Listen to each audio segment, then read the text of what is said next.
घी बेकार चीज है, घी बेकार है, घी बेकार है, घी। सारे घरों से घी निकाल के दी सो कॉल्ड कंपनीज ने olive oil, natural, sunflower, safflower, Saffola, मतलब and so many of this companies said घी को अपने घर से बाहर निकालो, जबकि घी is not all that bad. Excess of घी इज बैड। एक तरफ है मैल न्यूट्रिशन, एक तरफ हम जूझ रहे हैं कि हमारे अंडर नरिश बच्चे हैं, मैल नरिश बच्चे हैं, प्रोटीन डेफिशिएंसी, आयरन डेफिशिएंसी ये है, और दूसरी तरफ हमारा ओबेसिटी बढ़ता जा रहा है बच्चों में। अगर आप 100 पेरेंट्स ऐसे लेते हैं जो ओबीस हैं, तो उनमें से 30 लोगों के बच्चे 100% ओबीस होंगे, बिकॉज एक बीमारी 100 बीमारी को साथ लेके आएगी। एक मोटापा, अगर मैं सर से नीचे तक चलना शुरू करूं, माइग्रेन, सूडो ट्यूमर सेरिब्रल यानी कि सर दर्द होना, क्लस्टर हेडेक होना, आंखों की रोशनी because of diabetes, test bud खराब होना, कान, thyroid, heart attack, kidney failures, infertility. मोटापे से जो पीड़ित लेडीज हैं उनको ब्रेस्ट कैंसर और uterine cancer 8-fold times more होता है। What is the second largest cause of cancer? Obesity. ये लोगों को पता ही नहीं है। सो अगर 10 लोग मोटापे से पीड़ित हैं तो उनमें से 8 लोगों को किसी भी स्टेज ऑफ लाइफ में डायबिटीज होने के चांसेस ज्यादा है। यंग लेडीज कहती है मेरे को पीसीओडी है इसलिए मेरा वेट गेन हो रहा है। हाँ, दिस इज वेरी ये उल्टा कॉमन है। थिंग। मोटापे से पीसीओडी होता है, पीसीओडी से मोटापा थोड़ा होता है। हम बिस्किट्स और ब्रेड्स में भी फ्रॉड ऐड मारना शुरू करते हैं, multigrain, digestive, more fibre, diet नमकीन, डाइट चिड़वा। अरे this is how we fool people. 10 to 20% of carbs in your diet is okay. Anything more than that will be stored as fat. So इसलिए carb बुरा है। Excessive sugars and chocolates and pastries is bad. Processed food is bad. अगर मैं सुबह से शाम तक 100 बार बात करूं और ये बोलूं कि आपने डाइट में क्या खाना है, मैं सबसे पहले बोलूंगा प्रोटीन्स। हर इंसान को कम से कम 1 gram per KG per day चाहिए। अगर मैं 60 किलो का, मुझे 60 ग्राम प्रोटीन चाहिए, राइट? इसको डिवाइड कर लो 20-20-20 में। सो ब्रेकफास्ट में मुझे 20 ग्राम चाहिए, लंच में 20 चाहिए, डिनर में 20 चाहिए, राइट? और अगर आपको लगता है कि आप ये नहीं कर पा रहे, then supplementation is not bad. In our society and our food regulation, there's something called synthetic paneer, which is allowed. Oh, it is allowed in India? It is allowed, yeah. So there's something called synthetic paneer, which is allowed, which is made by some fats and emulsifiers, other things. The only regulation is it should be mentioned on the packet. अगर हम 8000 calories burn करेंगे तब 1 kilo कम होगा। जब हम weight lose करते हैं, सबसे पहली चीज क्या जाती है शरीर से?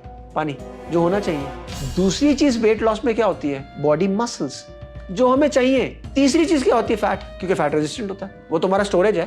There is nothing called fat burner. ये मिथ है। कोई US FDA approved fat burner नहीं आता। 1000 steps, 10,000 steps. Yeah. I think it's stupid. ये ऐसा मेरा मानना है। अब मैं ये नहीं कह रहा कि ये गलत है, सही है, मैं आपको अपना ओपिनियन बता रहा हूँ। इस गैरेट ने क्या किया, आपको ना एक गलत सेंस ऑफ वेलबींग दे दी है। आप अपने फोन पे स्टेप्स काउंट कर लेते हो विदाउट रियलाइजिंग वो मूवमेंट आपकी हाथ की मूवमेंट भी काउंट कर रहा है। But for youngsters, get out, go to the gym, run. You must do at least 40 minutes of continuous training. Badminton is a very good exercise, swimming is a good exercise, right? So exercise करें, अपने muscles को work करें, some resistance उसमें add करें। Calisthenics is extremely good, body weight exercise is extremely good. मैं नाम नहीं बता सकता। आज की तारीख में 4-5 ऐसे इन्फ्लुएंसर्स हैं जिनकी सर्जरी मैंने करी हुई है, और वो ये बोलते हैं कि उन्होंने ये डाइट लेके सर्जरी करी, ये डाइट लेके ठीक करा अपने आप को, ये डाइट लेके ठीक किया, और ऐसा ना करने से किया, ऐसा ना करने से किया। So please don't get lost in this world, digital world.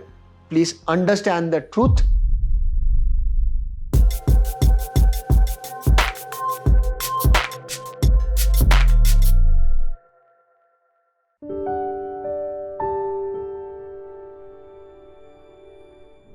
कितनी बार ऐसा होता है कि हम अगर अपने आसपास किसी ऐसे व्यक्ति को देखते हैं जो मोटापे का शिकार है, जिसको ओबेसिटी है या ओवरवेट है, तो हम उसको जज करते हैं, बॉडी शेम करते हैं, बहुत सारी चीज़ें उसको बोलते हैं, लेकिन ये समझने की कोशिश नहीं करते कि इसका कारण क्या है, एक्चुअल में वो ओबीज है या ओवरवेट है।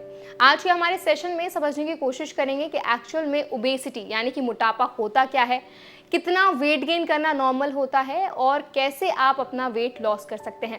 हाय, my name is Varsha Dubey, no watching NBT live. आज हमारे साथ एनबीटी लाइव की स्वास्थ्य चर्चा में एक ऐसे गेस्ट मौजूद हैं जिनसे आप पहले भी मिल चुके हैं। मैं बात कर रही हूँ डॉक्टर अतुल एनसी पीटर्स की, जो कि एक बेरियाट्रिक एंड लैप्रोस्कोपिक सर्जन है। पिछली बार आपने उनसे काफ़ी सारे सवाल पूछे थे, काफ़ी सारी चीज़ें रह गई थी, तो आज के सेशन में हम सारी चीज़ें कवर करेंगे। डॉक्टर अतुल, आपका बहुत बहुत स्वागत है एनबीटी स्वास्थ्य चर्चा में।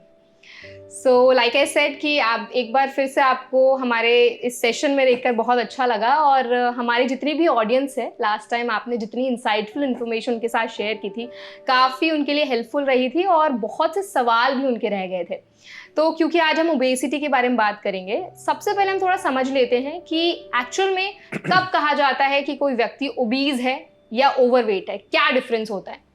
सो वर्षा, बेसिकली अगर देखा जाए तो ओबिसिटी आज की तारीख में एक बीमारी मानी जाती है। तो ओबिसिटी जैसे हम पहले मानते थे, ओबिसिटी हमारे लिए पहले एक हेल्थ इशू था कि शायद मेरे को हेल्थ इशू है, मैं थोड़ा सा फ्लफी हूँ, मैं थोड़ा सा मोटा हूँ, उसको हम बीमारी नहीं बोलते थे। लेकिन आज की तारीख में मोटापा एक बीमारी है। सो मोटापे से जो जूझ रहे लोग हैं, उनको पहले तो सबसे पहले एक्सेप्ट करना पड़ेगा ये बीमारी है। अगर आप एक्सेप्ट ही नहीं करेंगे कि मैं बीमार हूँ, तो आप उसका समाधान ढूंढने नहीं चलेंगे। आपका दूसरा क्वेश्चन था कि कैसे मान लें कि नॉर्मल कौन है, ओवरवेट कौन है और मोटापा किसको है। सो इसको बहुत अगर आसान तरीके से देखा जाए तो एक इंडेक्स होता है, इसको हम बॉडी मास इंडेक्स कहते हैं। इसमें क्या किया जाता है, आपकी वेट को केजीज में डिवाइड किया जाता है, आपकी height in metre square, that means weight divided by height into height. So इससे हमें एक बीएमआई निकल के आ जाता है, राइट। और अगर आपके पास कैलकुलेटर तो उससे कैलकुलेट कर सकते हैं, वरना आप गूगल में, आजकल सबके पास फोन में गूगल है, आप गूगल में बीएमआई कैलकुलेटर डाल के अपना हाइट वेट डालेंगे तो आपको आपका रियल इंडेक्स मिल जाएगा, बीएमआई मिल जाएगा। सो जो लोग 18.5 से नीचे हैं उनको हम अंडरवेट कहते हैं। 18.5 से 22.5 तक हम उनको गुड वेट कहते हैं, राइट। 22.5 के बाद जब वो 5 बीएमआई ऊपर चले जाते हैं, हम उसको ओवरवेट कहते हैं। यानी कि करीब 27.5 तक हम उसको ओवरवेट कहते हैं। और जैसे ही आप 27.5 को क्रॉस कर जाते हैं, हम उसको मोटापा कहते हैं। और इस मोटापे को भी हम क्लासिफाई करते हैं इन क्लास 1, क्लास 2, क्लास 3। सो 27.5 के ऊपर क्लास 1, 32.5 के ऊपर क्लास 2 और 37.5 के ऊपर क्लास 3। अब ये थोड़ी सी पुरानी डेफिनेशन होगी जो मैंने बताई अभी। अब हमने ये देखा over a period of time कि ये जो हम 27.5 ये ले रहे हैं, ये भी शायद ज़्यादा है, क्योंकि हमें बहुत अर्ली स्टेज पे जाके बीमारियां लगनी शुरू हो जाती हैं। So the current status is 25 तक उसको हम ओवरवेट मानते हैं। 25 के बाद हम उसको क्लास 1, 30 के बाद क्लास 2 और 35 के बाद class 3। I am talking about Asians. यही अगर हम मान के चलें जो अमेरिकन्स हैं या यूरोपियंस हैं, उनकी सबकी बीएमआई 2.5 से 5 ऊपर मानी जाती है। तो अगर आप इसको समझें कि अगर एक 35 बीएमआई का इंडियन है और 35 बीएमआई का अमेरिकन है, लेट्स से, राइट, तो हमारे जो इंडियंस हैं उनको इस बीएमआई पे बीमारी लगने के chances, diabetes, hypertension, cardiac problems बहुत ज़्यादा हैं निस्बत इसके अमेरिकन के, क्योंकि उनका मसल मास ज़्यादा होता है, बोन हैवीस होती है। सो इसलिए सरल तरीके से 25 के नीचे आप ठीक हैं, 25 के ऊपर आपको केयरफुल हो जाना है, आप क्लास 1 में आ जाते हैं, 30 के ऊपर क्लास 2 में और 35 बीएमआई क्लास 3 में आ जाते हैं। ओके डॉक्टर, आपने बहुत ही ब्यूटीफुली आई थिंक एक्सप्लेन कर दिया है कि बीएमआई क्या होता है और कब कहा जाता है कि कोई व्यक्ति है वो ओवरवेट है या उसको ओबीज है या वो ओबीज है एक्चुअली। सो अगर हम थोड़ी वेट गेन की बात करें, कितना वेट गेन करना नॉर्मल होता है? So normal about anything between 5 to 10% is okay. But इसको मैं ओके इसलिए नहीं कहूँगा क्योंकि एक बार जब आप इस साइकिल में शुरुआत कर लेते हैं, वेट गेन करना शुरू कर लेते हैं, सो हमारे बॉडी में कुछ ऐसे हार्मोन्स होते हैं जो आपके वेट लॉस को रेजिस्ट करना शुरू करते हैं। सो एक बार वेट गेन आपने शुरू किया, उसको रोक पाना मुश्किल होगा। सो इसलिए हमें ये कहना कि वेट गेन कर ले तो ये चलेगा is not right, except in certain conditions, right. Pregnancy में आप चाहते हैं वेट गेन करना, right, because you have to feed yourself, you need to feed the baby. So for ladies a healthy weight gain is okay during pregnancy, यानी कि एक अच्छा weight gain जो करीब 5 से 8 किलो के बीच में होना चाहिए, वो ओके। ये नहीं कि आपने पंजीरी के लड्डू खाने शुरू कर दिए, सासू माँ ने बोला ना ना मेरा पोता है, मेरी पोती आ रही है, दोता आ रहा है, घी खा लो और आपने 20 किलो वेट गेन कर लिया। सो वो रॉन्ग है। So no weight gain is good. Certain condition, certain time, थोड़ी फेस्टिविटीज हो गई, हमारे त्यौहार भी बहुत अच्छे आते हैं, शादियों का भी सीजन आता है, तो 1-2 किलो गेन किया, अवेयर हो जाइए कि आपने वेट गेन कर लिया है, अब आपको केयरफुल हो जाना है। सो ऐसे सर आपने ना फेस्टिवल्स की बात की, आई थिंक इंडिया में हर दूसरे महीने कोई तो फेस्टिवल होगा या किसी की शादी होगी, किसी का बर्थडे होगा, तो आई थिंक ये चीज़ें भी कहीं ना कहीं एक फैक्टर है। लाइक यू सेड कि कई बार ऐसा होता है ना, हम स्वीट्स ज़्यादा खाते हैं या हम तला भुना खाना ज़्यादा खा लेते हैं, वो भी कहीं ना कहीं कॉन्ट्रीब्यूट करता है।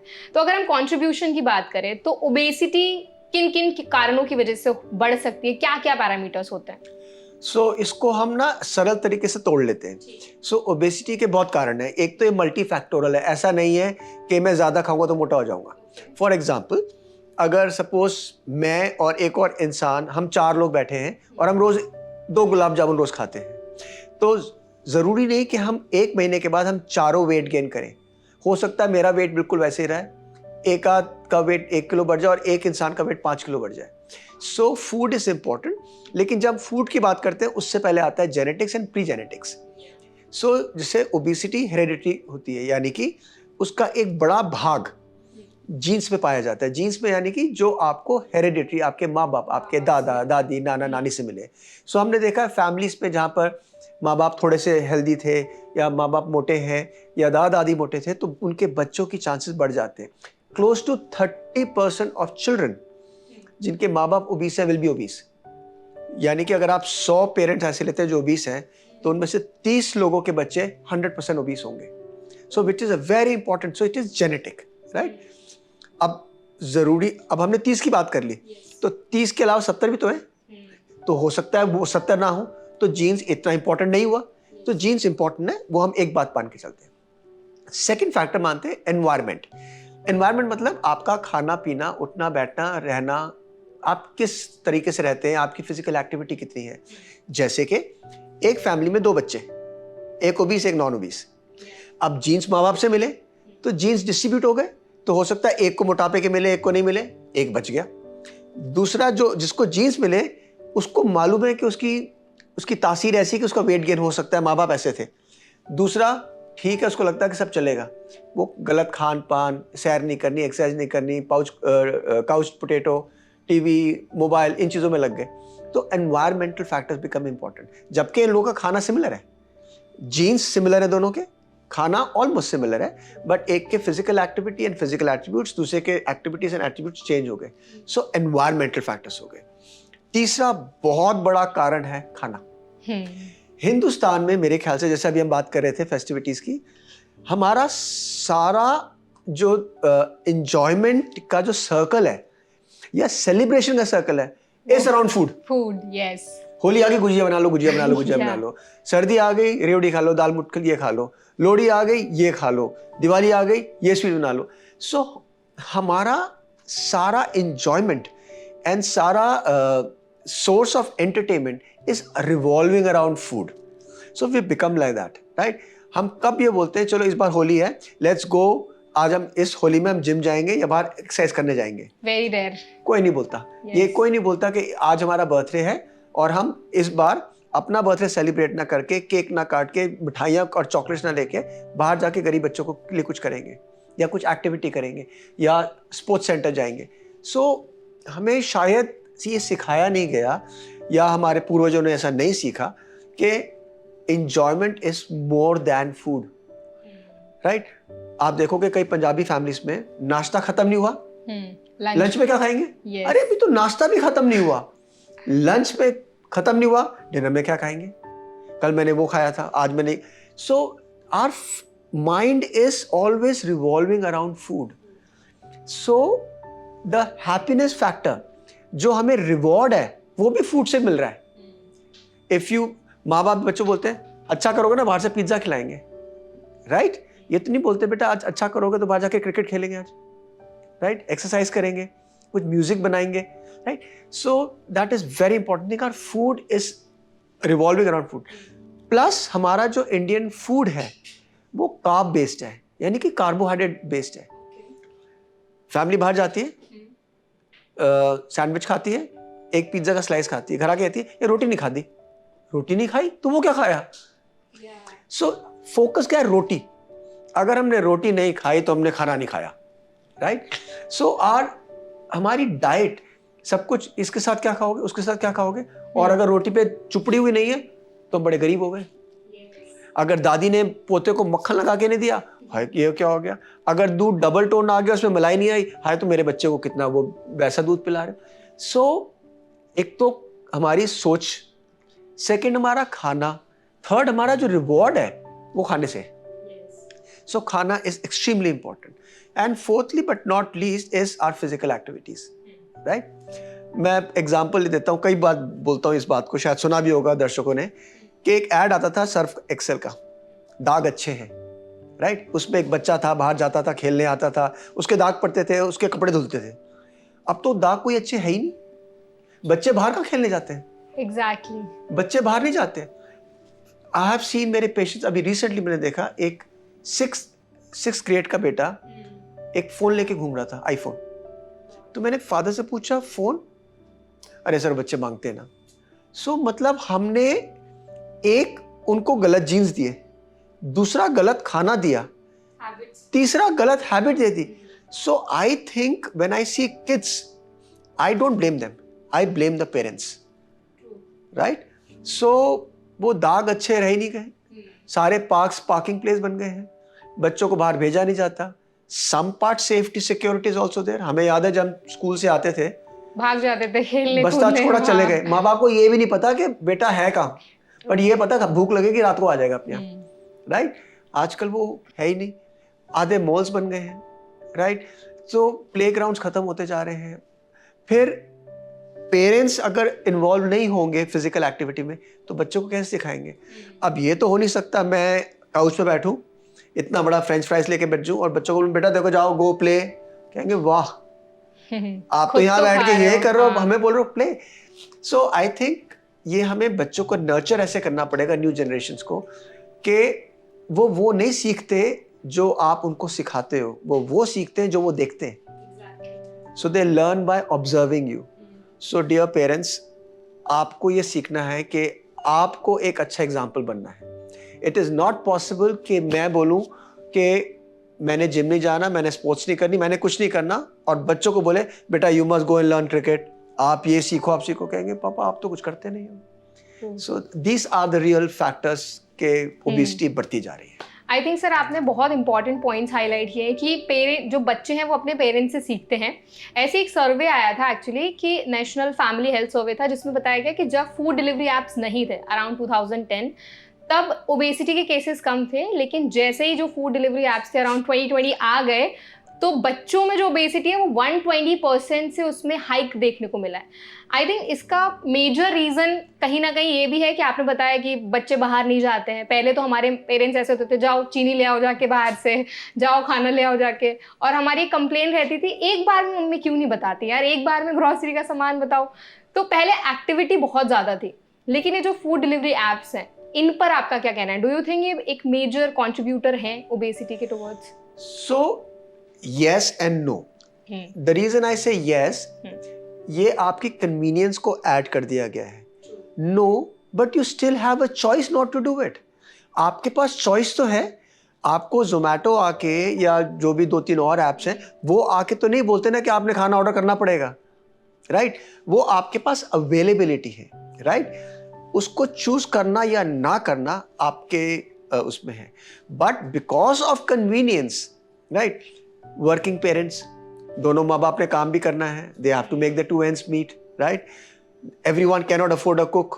अब माँ काम भी करे, सुबह बच्चों का टिफिन भी पैक करे और फिर वापस आके खाना भी बनाए, कभी कभी उनके लिए भी टायरिंग है ना, अंडरस्टैंड दैट। लेकिन सो कन्वीनियंस हो गया, अच्छा मम्मा आपने क्या बनाया? मैंने दाल बनाई। अब माँ बाप है नहीं, बच्चा स्कूल से आया, उसको दाल अच्छी लगती नहीं, बिकॉज हमने टेबल पे बैठ कर सीखा ही नहीं। And in the same way आज कितने घरों में डाइनिंग टेबल है, खत्म होती जा रही है।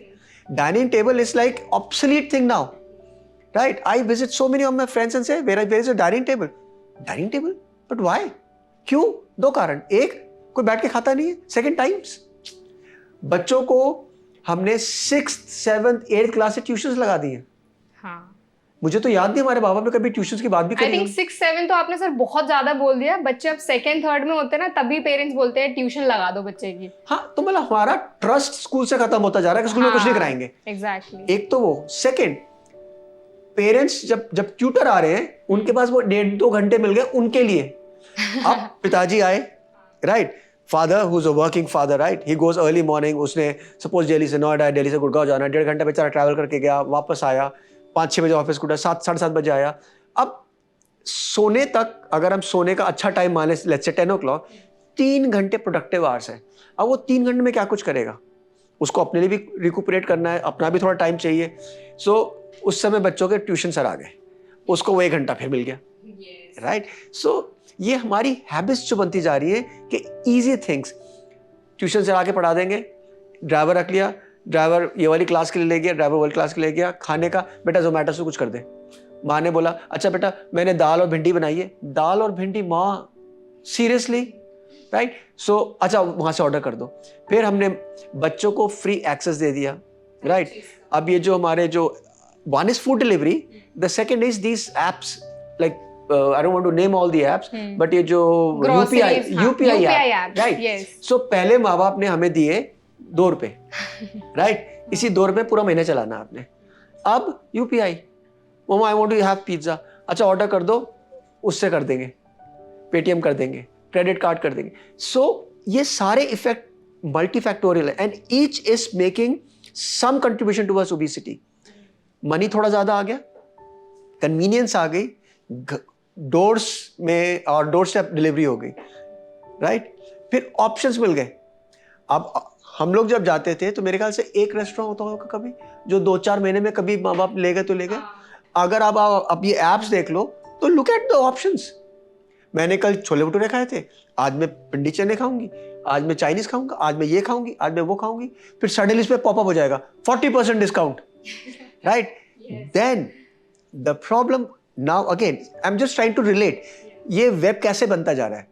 Now each time you order, आपका डेटा उस ऐप के पास चला गया है। आपने स्क्रॉल किया गूगल में, सपोज अभी आप गूगल स्क्रॉल करते हैं और आपको शूज लेने अपने लिए, राइट, तो हर जगह वही चीज पॉप होगी। आपको जब आप कुछ और देखने जाएंगे आपको शूज के ऐड आते रहेंगे, Yeah. Right. So artificial intelligence along with data control, so we have become slaves to our data. आपने पिछली बार पिंडी छोले या छोले भटूरे किए थे, जैसे ही आप जोमेटो जेप्टो पे जाओगे 40% डिस्काउंट ऑफ छोले भटूरे, तो अगर आपको नहीं भी चाहिए तो वो 40% डिस्काउंट टेम्पटिंग लगता है। This is how these bigger giants are making money, right? They are selling you, like everyone says na, when something is getting free you are the product.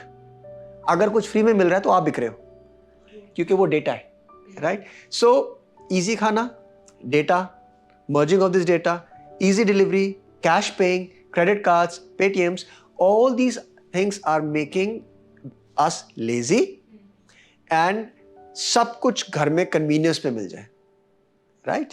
सो ये पंगा तो होता जा रहा है। अभी एक बड़ी अच्छी रिसेंट स्टडी आई थी, आई थिंक स्वीडन से है। They have found out that the IQ level of the kids and intelligence and productivity of the kids of the traditional school vis the electronic media, right, is lower. So Sweden के schools में they have stopped using electronic media, they have gone back to the classroom. Wow, Right? Now this is such an important finding. पहले क्या होता था? There is no data to suggest, right? तो जो बच्चे आजकल छोटे-छोटे बच्चे iPad पे लेके वो कर रहे हैं, स्कूल बंद हो गए, ऑनलाइन क्लासेस। अरे ऑनलाइन क्लासेस, सब कुछ अगर ऑनलाइन हो जाएगा तो फिर तो नहीं चलेगा ना। So I think again coming to the parents को ये सीखना पड़ेगा, giving electronics to your kids should be under supervision. Second, discipline in life, right. आपने बच्चों को मोबाइल दिया, it's okay, I can understand. अगर आपका बच्चा स्कूल जाता है, ट्यूशन जाता है, आपको लगता है कनेक्टिविटी रहती है, I am a father too, so I understand that connectivity part, right. But 10 बजे के बाद, 9 बजे के बाद या 7 बजे के बाद, once you back home, keep all the phones locked somewhere. Dining table में, अब मुझे याद है जब हमारे घर में हम डाइनिंग टेबल बैठते थे, पापा ने बोला ये खाना बना है, सब ने खाना है, तो उसमें इफ एंड बट नहीं होता था। और अगर वो टिंडा बना हुआ है और वो लौकी चने की दाल बनी है तो खाना है, मतलब that's given, there is no condition कि मेरे को ये नहीं खाना, यार ये ऑप्शन नहीं है। तो parents again should give options but disciplined ones, right? Restriction है, टीवी बंद, फोन बंद, ये बंद, वो बंद, that's not what I tell them have discipline कि बेटा टीवी 1 घंटा चलेगा और तब चलेगा जब 1.5 घंटा खेल के आ चुकेगा। 9:30 बजे के मोबाइल पे नहीं हो सकते, 10 बजे के बाद you can not use your phone and iPads, TV has to close at 10:30, 9। Newer generation, आप आजकल के कॉलेज के बच्चों को देख लो, 1 बजे, 2 बजे, 3 बजे सो रहे, उठ रहे 8 बजे, 9 बजे, 10 बजे, तब तक तो दिन खत्म हो चुका है, राइट? अब ये साइकिल कंटिन्यू होती जा रही है। क्यों? क्योंकि शायद पेरेंट्स भी कहते हैं अरे वीकेंड है, कल संडे, आराम तक सोएंगे। सो आई अंडरस्टैंड दैट आपकी जिंदगी में आप बिजी हैं, आपको लगता है कि एक दिन मिल रहा है, शायद ज्यादा सोने से अच्छा लगेगा, but there is no alternative to hard work and there is no alternative to discipline. True. I think doctor आपने बताया कि रिसोर्सेज जितने ज़्यादा आजकल बच्चों के पास हो गए हैं, उससे कहीं ना कहीं ओबेसिटी या बाकी जितनी लाइफस्टाइल डिसऑर्डर्स हैं वो बहुत ज़्यादा ट्रिगर हो रहे हैं। ऑल्सो आपने एक केस स्टडी की बात की थी, मैं भी आपको एक डेटा बताती हूँ। एक केस स्टडी आई थी रिसेंटली जिसमें बताया गया कि जितने लोअर इनकम वाली कंट्रीज़ हैं वहाँ पर ओबेसिटी के ज़्यादा केसेस हैं, मतलब वहाँ लोग ज़्यादा मोटापे के शिकार हैं कंपेयर टू जो हाई इनकम वाली कंट्रीज़ हैं जिनकी मिडिल इनकम है। इसका थोड़ा कॉन्ट्रोडिक्टरी है क्योंकि अगर इनकम कम है तो ओबेसिटी के केसेस कैसे बढ़ रहे हैं, तो इसके बारे में क्या कहना है आपका? ये एक्चुअली अगर देखा जाए ना, ये डबल एज सोर्ड है। तो इंडिया में अगर हम अपने आप को लो सोशो इकोनॉमिक कंट्री मानते हैं या मिडिल सोशो इकोनॉमिक कंट्री मानते हैं, हमारे पास एक सोर्ड की धार है, या एक तरफ है मैल न्यूट्रिशन, एक तरफ हम जूझ रहे हैं कि हमारे अंडर नरिश बच्चे हैं, मैल नरिश बच्चे हैं, प्रोटीन डेफिशिएंसी, आयरन डेफिशिएंसी ये है, और दूसरी तरफ हमारा ओबेसिटी बढ़ता जा रहा है बच्चों में। सो ये दोनों चीज़ें हम देखने को मिलता है। सो जैसे आप स्टडी बता रहे हैं उसमें लो सोशो इकोनॉमिक में देखिए ऐसा है कि नॉर्मली जो चीप फूड है वो खराब फूड है। इसका मतलब ये नहीं कि वो गलत फूड है, राइट? अब अगर आप बाहर लेने जा रहे हैं, सपोज कई अफ्रीकन कंट्रीज देख लीजिए, right? I used to practice in Nigeria also, Kenya also. अब वहाँ का जो स्टेपल फूड है वो है potatoes and sago, right? Which is carb, nothing but carbohydrates. So उनके प्रोटीन तो ऑलमोस्ट क्लोज टू जीरो है, कार्ब्स ही कार्ब्स है। हिंदुस्तान में बिना रोटी के आप बात ही नहीं कर सकते। जब तक रोटी नहीं खाई, जब तक चावल नहीं खाया, मजा ही नहीं आया, राइट? ये क्या है? कार्ब्स है। फिर हम लोग थोड़े फैंसी हो जाते हैं, मल्टीग्रेन पे चले जाते हैं। या multigrain is good, I am not saying कि बैड है, बट मल्टीग्रेन क्या है तो कार्ब्स। एग्जैक्टली। फाइबर थोड़ा बढ़ गया तो उसको आप वो बना दोगे। फिर हम लोग थोड़े से और मॉडर्न हो जाते हैं, हम बिस्किट्स और ब्रेड्स में भी फ्रॉड ऐड मारना शुरू करते हैं, multigrain, digestive, more fibre, diet नमकीन, डाइट चिड़वा। अरे this is how we fool people, right? So जो सोशो इकोनॉमिक कंट्रीज लो हैं, एक उनका कार्ब बेस्ड डाइट है, right? Second, reuse of vegetables and fat oils, right? So जो like non vegetarian जो खाते हैं, राइट? सो उनका जो फैट आता है वो लार्ड से आता है, यानी कि फैट फ्रॉम एनिमल्स, उसको रिकुक किया जाता है, विच इज बैड फैट। सो एक तो आपने बैड फैट खाया, फिर कार्ब बेस्ड डाइट खाई, फिर एक्सरसाइज क्लोज टू जीरो है, राइट? सो ओबेसिटी तो आएगी ही आएगी। So this is what. Doctor आपने ना 2 चीजों के बारे में बात की, कार्ब्स और फैट्स। तो पहले तो हम समझते हैं कि एक्चुअल में जो कार्ब्स होते हैं वो क्यों हमारी बॉडी के लिए अच्छे नहीं है, क्यों हमारी बॉडी को कैसे अफेक्ट करते हैं? सो कार्ब्स हमारे शरीर के लिए बुरे हैं, ओके, ऐसा नहीं है। ओके, कार्ब्स हमारे शरीर का एक बहुत इंपॉर्टेंट फ्यूल है। सो फॉर एग्जांपल हमारे जो ब्लड सेल्स होते हैं वो सिर्फ कार्ब्स को यूज कर सकते हैं, हमारा ब्रेन कार्ब्स को यूज कर सकता है, हमारे कई एंड ऑर्गन्स सिर्फ कार्ब यूज कर सकते हैं। I am not saying carb is bad, number 1। So carb जरूरी है, बट अगर सपोज हम आपको मान के चले, हम आपको कहते हैं कि आपका रोज का कितना अलाउंस होना चाहिए, आपको खाने के लिए कितने पैसे चाहिए, ट्रैवल के लिए कितना चाहिए। सपोज आके पापा आपसे पूछते हैं कि बेटा आपका रोज का खर्चा कितना है, मैंने आपके पॉकेट में नहीं रखना है। सो आप बोलोगे पापा मेरा मेट्रो का खर्चा 30 रुपये, वहाँ से ऑटो लेती हूँ 20 रुपये, और मैं 3 बार लंच खाती हूँ 80 रुपये, सो मोटा मोटा 130-140 हो गया, तो ठीक है बेटा मैं आपको 150 रुपीज़ देता हूँ, ठीक है ना। तो ये आपका रोज़ का दिनचर्या है जो आपने उस कॉस्ट में रख लिया। अब आपके पापा, क्योंकि आप बड़े लाडले उनके, कहते नहीं नहीं मेरा बच्चा है, इसको 400 दिए जाएंगे, तो उस 400 का क्या करोगे? स्टोर करोगे। खर्चे तो आपका रेडी है ना, बाकी खर्चा स्टोर होता रहेगा। और ये जो स्टोर्ड पार्ट है, this is what causes obesity. So carbs, 10 to 20% of carbs in your diet is okay. Anything more than that will be stored as fat. So इसलिए कार्ब बुरा है, right? So इसलिए कार्ब को हम कहते हैं carbs and fat. They give good amount of calories, but उनको metabolise करना आसान है. They also give insulin surge. तो उसकी वजह से एक तो डायबिटीज बढ़ती है, इंसुलिन रेजिस्टेंस आता है, एंड स्टोर्ड फैट बढ़ता रहता है, so which is not good. Okay, so doctor fat के बारे में भी आपने बात की, तो अगर हमें फॉर एग्जांपल गुड फैट्स चाहिए तो उसके क्या क्या सोर्सेज हो सकते हैं?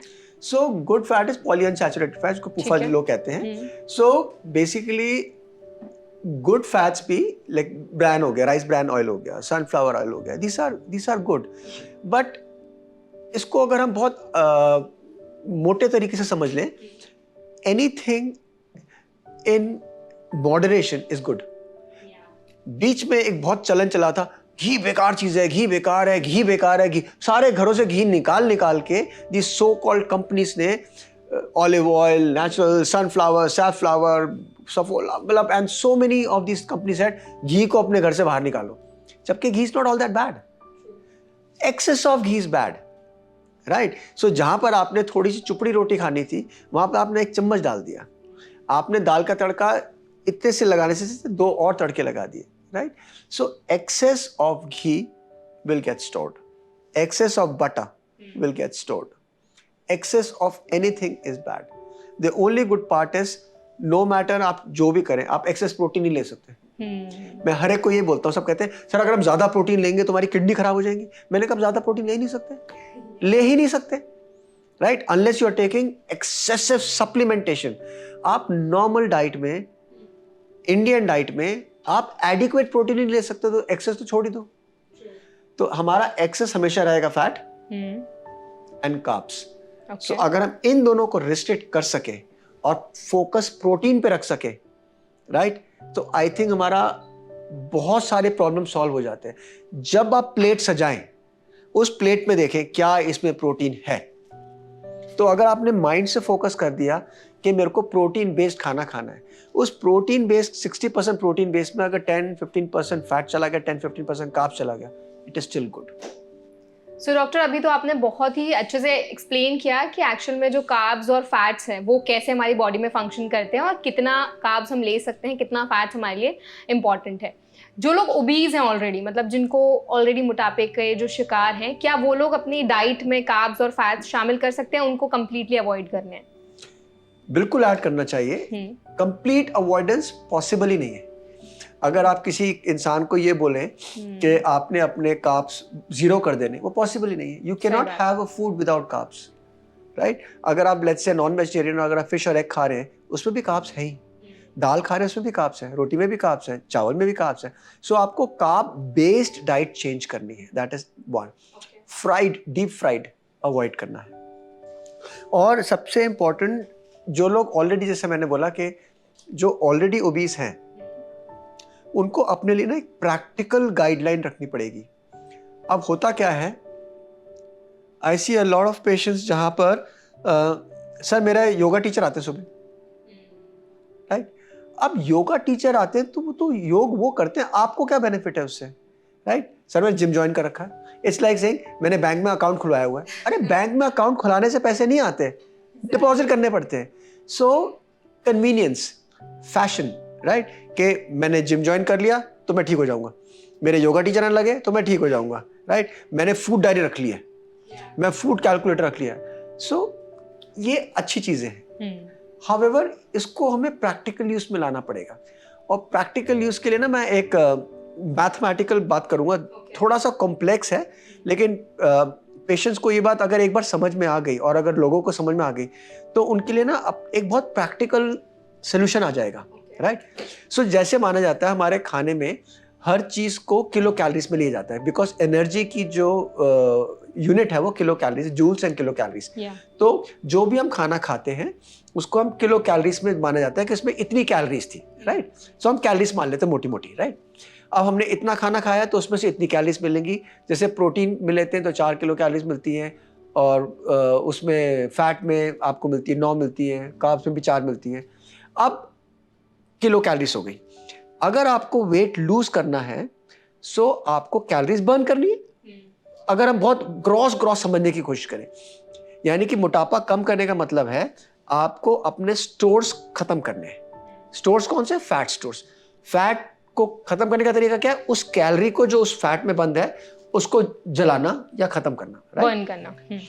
सो अगर हम मोटापे का मान के चले कि कितनी कैलोरीज को अगर हम जलाएंगे तो कितना वेट कम होगा, तो अगर हम ग्रॉस समझें करीब 3,500 किलो कैलोरीज अगर आप बर्न करोगे तो आपका 1 पाउंड खत्म होगा। सिर्फ 1 पाउंड को किलो में करो 2.2, तो 3.5 को 2.2 करो, करीब 7,800 8,000। तो मोटी बुद्धि से अगर हम समझ लें, अगर हम 8,000 कैलोरीज बर्न करेंगे तब 1 किलो कम होगा।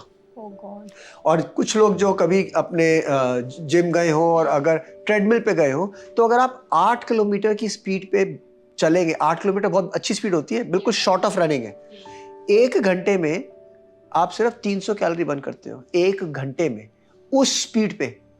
सो 1 घंटे में 300, 10 घंटे में 3,000, 20 घंटे में 6,000 और करीब 26 से 28 घंटे में उतने। तो अगर आप 26 घंटे इतनी स्पीड पे चलोगे तो शायद आपका 1 किलो कम हो जाएगा। ओह गॉड, राइट। सो अब ये इसलिए अंडरस्टैंडिंग है बिकॉज लोग हताश हो जाते हैं। मैं 3 महीने से जिम जा रहा हूँ, मेरा कोई ना बेल्ट ठीक हुई है ना मेरा वेइंग स्केल, बिकॉज ये जो हमारा शरीर बना है ना, एक ऐड देखा था हमारी ऑटो इंडस्ट्री का आता था, कितना देती है, हम एवरेज की बात करते थे ना। अच्छा हाँ, एक मारुति का था कि किसी का ऐड था कि कितना देती है, सो वी आर हम उस पे थे कि कितने पेट्रोल में कितना चलती है। तो जब इंसान एफिशिएंसी की बात करता है, इतनी एफिशिएंट मशीन्स बना रहा है, तो सोचो परवरदिगार ने कितनी एफिशिएंटली बनाई होगी। तो हमारी जो ये वाला गाड़ी है ये बहुत एवरेज देती है, राइट। सो क्योंकि हमारी एफिशिएंसी इतनी ज्यादा है और हम अगर इतना चलेंगे तब जाके 1 किलो कम होगा, तो ये प्रैक्टिकली नहीं किसी के लिए, राइट। सो इसको हम क्या करेंगे, पहले हम करेंगे, लेट्स मान के चलते हैं हमें 10 किलो कम करने हैं, ठीक है ना। मैं एक एग्जांपल दे रहा हूँ, हर जना जितने भी हमारे व्यूअर्स हैं वो समझ सकते हैं इसको। तो एक पेन और पेपर लेके लिख लो 10 किलो, राइट। अब इस 10 किलो को हम ब्रेक करेंगे, हमारा एवरेज होना चाहिए करीब 1 से 1.5 किलो पर मंथ। उसके ऊपर प्रैक्टिकल नहीं है। क्यों? इसको यहां रुकेंगे 1 मिनट लिए, हम दूसरी जगह चलेंगे। जब हम जब हम वेट लूज करते हैं, सबसे पहली चीज क्या जाती है शरीर से? पानी, जो होना चाहिए। दूसरी चीज वेट लॉस में क्या होती है? बॉडी मसल्स, जो हमें चाहिए। तीसरी चीज क्या होती है? फैट, क्योंकि फैट रेजिस्टेंट होता है, वो तुम्हारा स्टोरेज है। सो अगर आपको सबसे पहले पैसे खर्च करने हैं, आप क्या करोगे? जो जिम में है, राइट। दूसरे कौन से करोगे? जो घर में रखे हैं, क्रेडिट कार्ड में या बैंक में। तीसरे जो एफडी कराई थी वो तोड़ोगे। तो फैट हमारा एफडी है। सबसे पहले अभी तो ना कि आपको कल एक शूज खरीदने, आप बोलोगे अरे मेरी एक एफडी वो पहले वो तोड़ देती हूँ। नहीं, आप सबसे पहली चीज करो जो जेब में पैसे हैं। सो सबसे पहले आपका क्या होगा? बॉडी वाटर लूज होगा। सो ये जो सो कॉल्ड स्लिमिंग सेंटर्स चलते हैं ना, लूज 5 kgs इन 5 days एंड शादी का वो बोनांजा, एक के साथ एक free, what you lose is body water. उसका कोई सिग्निफिकेंस ही नहीं है। सेकेंड, जब आप मसल्स पे जोर नहीं दोगे, खाना ठीक से नहीं खाओगे, what do you lose? Muscle mass. तो आपको तो चाहिए। तो ये वाला जो रैपिड वेट लॉस है, it is bad for you. Okay, never do rapid weight loss. Also doctor, ये रैपिड वेट लॉस की आपने बात की ना, काफी सारे सप्लीमेंट्स भी अवेलेबल हैं जो फैट बर्न कर देते हैं, या आजकल तो बहुत सारी टैबलेट्स आ रही हैं कि पानी में एक टैबलेट डालो और दिन भर वही पानी पियो आप, उससे आपका वेट लॉस हो जाएगा। हम वो टैबलेट और इंजेक्शंस पे भी बात करेंगे, बिकॉज वो बहुत इंपॉर्टेंट टॉपिक है।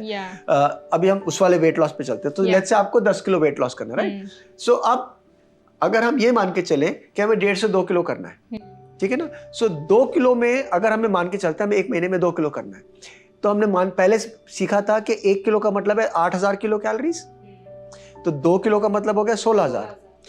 16,000 किलो कैलोरीज हमें खत्म करनी है। 16,000 का मतलब हो गया, अगर हम एक दिन की माने तो कितनी होगी? 26 घंटे बताए थे। नहीं, अगर हम एक दिन, हमें हर दिन कितनी किलो कैलोरीज कम करनी है? 16,000 है 30 दिन में, तो एक दिन में कितनी हुई? एक दिन में अराउंड 8,000। 8,000। तो मोटे मोटे हमें 8,000 किलो कैलोरीज बर्न करनी है। अब 8,000 को हम ब्रेक करेंगे 2 में, राइट? 4,000। अब हम इसको करेंगे कि हमें आधी जो कम करनी है वो अपनी फूड से करनी है और आधी बर्न करनी है। तो एक हम डेफिसिट लाएंगे फूड से जो हम ले रहे हैं, एक हम बर्न करना स्टार्ट करेंगे। सो एक एवरेज इंसान को चाहिए होती है 30 kilocalories per KG per day to maintain body weight. तो इसका मतलब अगर मैं 60 किलो का हूं तो मुझे 1800 किलो कैलोरीज चाहिए अपना बॉडी वेट मेंटेन करने के लिए पर डे। Okay, right? 1800 को अगर मैं 3 में डिवाइड कर दूंगा तो करीब करीब 600। तो मेरी हर मील में मुझे 600 किलो कैलोरीज ही चाहिए, इससे ऊपर नहीं चाहिए। अब अगर मुझे वेट लॉस करना है तो मुझे डेफिसिट चाहिए, तो मैं चला जाऊंगा 20 किलो कैलोरी पर केजी पर डे पे। अब मैं अगर 60 का हूं तो 6 2 12, अब मुझे 1200 चाहिए, राइट? अब ये डेफिसिट है 400 का हो गया, इस 400 को मैं 2 में डिवाइड करूंगा, 100 कैलोरीज में बर्न करूंगा और 100 कैलोरीज कम खाऊंगा। तो जो मैं 600 कैलोरीज का खाना खा रहा था उसको कर दूंगा 500 500 500, ओके, और 100 कैलोरीज बर्न करना शुरू कर दूंगा। सो अपना डेफिसिट निकालें। सिंपल फॉर्मूला, 30 किलो कैलोरी पर KG per day is your ideal. तो अगर आपको 50 किलो का होना चाहिए, हम एक लेडी को मान के चलते हैं इस समय, एक लेडी को 50 किलो का होना चाहिए उसकी हाइट के मुताबिक, उनका वेट है 70 किलो, तो 20 किलो ओवर वेट है, राइट? हमें 50 के मुताबिक अपना किलो कैलोरीज निकालना है 30 से, उस पर डेफिसिट पे जाना है यानी कि 20 किलो कैलोरीज, और जितना आ रहा है इसको 3 में डिवाइड करके आधा फूड से कम करना है, आधा बर्न करना है। और आपका एवरेज होना चाहिए करीब 1.5 से 2 किलो पर मंथ। एक कैलेंडर लीजिए, बाथरूम में लगाइए, वेइंग स्केल रखिए, महीने के हर तारीख को अपना वजन लीजिए, उसको रेड से मार्क कीजिए, see the progress, right? If you don't write you don't know. लिखा, जैसे हमारे पुराने जमाने में ना पासबुक होती थी, आजकल तो ऑनलाइन बैंकिंग में you can just go and से स्टेटमेंट आ गया, चेक कर लिया। पुराने जमाने में आप बैंक की लाइन में लगते थे, एक पासबुक देते थे, वो आपको 15 मिनट खड़ा करता था, फिर टिक टिक टिक टिक टाइपराइटर आता था, वो टाइप करके अच्छा इतना बैलेंस है। तो जब दिखेगा वही सच है। तो अपना वेट स्केल लीजिए। बाथरूम में इसलिए कह रहा हूँ बिकॉज नहा के विदाउट वेयरिंग क्लोथ्स आपको पता रहेगा आपका रियल वेट कितना है, राइट? आप फास्टिंग है, आपने ज़्यादा खाना नहीं खाया, रेस्ट करके उठे हैं, तो आपका वेट लिखिए, रेड से पेन मार्क करिए, और अपने आप को हर महीने रोज लेना बेवकूफ़ी है। I have seen a lot of patient weighings के लेके रोज चढ़ जाएंगे, तो मेरा तो 300 ग्राम कम हो गया, 100 ग्राम, वो बेवकूफ़ी है। डेली नहीं करना है, डेली नहीं करना, महीने में एक बार कीजिए, प्रोग्रेस को चार्ट करिए, वो बहुत इंपॉर्टेंट है। और कई लोगों के दिमाग में एक कीड़ा भी होता है कि अगर उन्होंने 15 दिन में वेट लॉस कर लिया, अरे देखो मेरा 15 दिन में हो गया, अब मैं आगे खा सकता हूँ, अपनी डाइट जैसे पहले थी वैसे कर सकता हूँ। ऑल्सो डॉक्टर, एक बहुत आई थिंक कॉमन सेइंग है पीपल से कि eat less move more. So actual में ये फॉर्मूला काम करता है? बिल्कुल करता है। आप, बड़ी सरल सी बात है ना, ईट लेस, खाना कम खाइए, चलिए ज्यादा, छोटे छोटे स्टेप्स, राइट? तो वो इंपॉर्टेंट है। अब इसी से लेके हम चलते हैं एक नए टेक्नोलॉजी पे जिसको कहते हैं 1000 steps, 10,000 steps. I think it's stupid, ये ऐसा मेरा मानना है। अब मैं ये नहीं कह रहा कि ये गलत है, सही है, मैं आपको अपना ओपिनियन बता रहा हूँ। इस गैजेट ने क्या किया, आपको ना एक गलत सेंस ऑफ वेलबींग दे दी है। आप अपने फोन पे स्टेप्स काउंट कर लेते हो विदाउट रियलाइजिंग, वो मूवमेंट आपकी हाथ की मूवमेंट भी काउंट कर रहा है। अच्छा, राइट? तो आप अपने फोन पे अगर आप जब चल रहे हो, जो भी कर रहे हो, तो आपकी वो मूवमेंट भी काउंट कर रहा है। तो वो रियलिटी में उतने स्टेप्स नहीं हुए। It's okay for aged people जो 50 60 70 के, उनको लगता है चल हमने सैर कर ली, थोड़ी चल ली। But for youngsters, get out, go to the gym, run, you must do at least 40 minutes of continuous training। तो ये कहना कि मेरे 10,000 स्टेप्स पूरे हो गए, मैं हेल्दी हो गया, ये गलत है। आपको 40 minute continuous aerobic and anaerobic exercise करनी है, तब फैट बर्न होता है। अगर आप ये सोचें आपने फोन हिला लिया और 5,000 स्टेप होगा और आप खुश हो रहे हैं, 40 minutes continuous work is important. And now coming back to your first question कि जो fat burners आ गए हैं, there's nothing called fat burner. ये myth है. कोई US FDA approved fat burner नहीं आता, right? कुछ दवाइयाँ अपने आप को fat burners कह के चलती हैं. What primarily they do is आपका metabolic rate increase करती है, आपका heart rate increase करती है. They are dangerous, right? Cardiac arrest हो सकता है, heart पे बुरा असर पड़ता है और आपके जो hormones हैं imbalance पे जा सकते हैं. So ये easy way out जो है ना, shortcut. ये तो वाली बात हो गई कि जी मेरे पास पैसे हैं, मैंने अपना एक ट्रेनर रख लिया, वो जाके एक्सरसाइज करेगा, फायदा मुझे होगा. ऐसा तो नहीं होगा ना, काम आप ही को करना है. So if there's nothing called fat burners and there is no shortcut to hard work. No shortcut to hard work. क्योंकि आजकल ये सारी चीज़ें बहुत लार्ज लेवल पे प्रमोट की जा रही हैं, बहुत सारे सेलिब्रिटीज़ ऐसे हैं जो आगे फॉरवर्डली आके ये चीज़ें प्रमोट कर रहे हैं, तो कहीं ना कहीं जो लोग हैं, जो नॉर्मल पब्लिक है, उनके दिमाग पर इसका बहुत असर पड़ता है. क्योंकि हम कहते हैं कि जिन लोगों को हम फॉलो करते हैं वैसे हम एक दिन बन जाते हैं. ऑल्सो डॉक्टर, आपने ना मेटाबॉलिज्म की बात की थी. कुछ लोग ऐसे होते हैं, आपने पहले भी आई थिंक मेंशन किया था, बहुत खाएं उनका वेट गेन नहीं होता. कुछ लोग अगर थोड़ा सा भी खा ले उनका वेट गेन हो जाता है. तो इसमें मेटाबॉलिज्म का कुछ रोल होता है? हमारा मेटाबॉलिज्म बहुत बड़ा रोल है. मेटाबॉलिज्म एंड हार्मोनल स्टेटस दोनों का इंपॉर्टेंस है. सो कुछ लोग होते हैं जो कि एट रेस्ट, जिसको बेसल मेटाबॉलिक रेट कहते हैं, उसका मतलब हो गया कि आप रेस्ट पे भी कितना खर्च कर रहे हो अपनी कैलोरीज को.